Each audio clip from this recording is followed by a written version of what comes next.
In this video, we're going to show you how to install inlet hoses on your washer. Very easy to do. They just simply thread on. You'll notice your valve, there's typically two different colors. Red is always for hot, blue is always for cold. So you take your first hose, just bring it into place, and thread it on.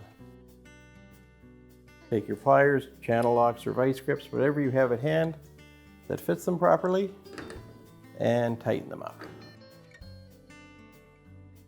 These hoses are braided stainless steel, which is the ideal thing to be using. Much less chance of them ever splitting, bulging, and leaking and causing any flooding. So that's one hose, and we'll just do the other.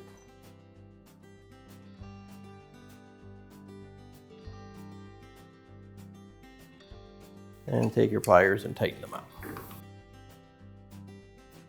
So that it has them on your machine. The other ends will connect to your taps, and it's really important to make sure that you connect your cold water hose, the blue one, to the cold water tap, and alternately the hot one to your hot tap. Most modern machines today have automatic temperature control, and if you have your hoses reversed, some machines won't even fill if it senses that it's getting cold water on the hot valve. So you just want to check and make sure that's installed properly on your taps. After you put these on and got them secured, you can turn on your water, plug in your machine, and you're good to go.